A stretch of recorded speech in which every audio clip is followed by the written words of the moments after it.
একটি মেয়ে সব সময় অসহায়, কখনো তার পরিবারের কাছে, কখনো স্বপ্নের কাছে, কখনো আবার ইচ্ছের কাছে, আবার তার ভালোবাসার মানুষটির কাছেও। একটা মেয়ে তার জীবনের প্রত্যেকটা সময়ে অন্যের জন্য বেঁচে থাকে। জন্মের পর বাবা মায়ের জন্য, বিয়ের পর স্বামীর জন্য, সন্তান হওয়ার পর সন্তানের জন্য।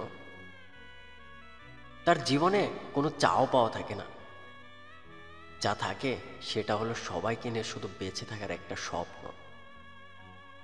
মেয়েরা পারে না তার ইচ্ছার মতো চলতে, পারে না তার ছোট ছোট স্বপ্নগুলো সম্পূর্ণ করতে, পারে না কাউকে ভালোবেসে সুখে থাকতে।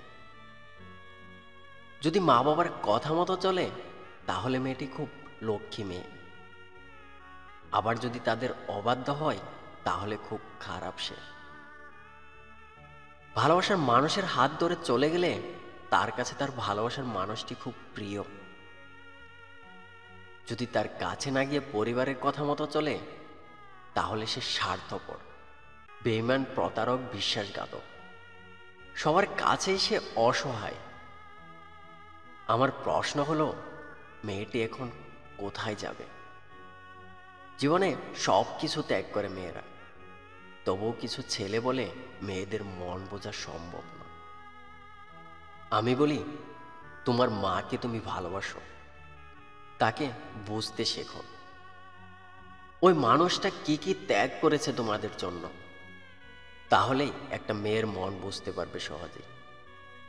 সব মেয়েরা ছেলেদের পকেট ভর্তি টাকা চায় না। কিছু মেয়ে আছে যারা চায় একটু কেয়ার আর একটু ভালোবাসা।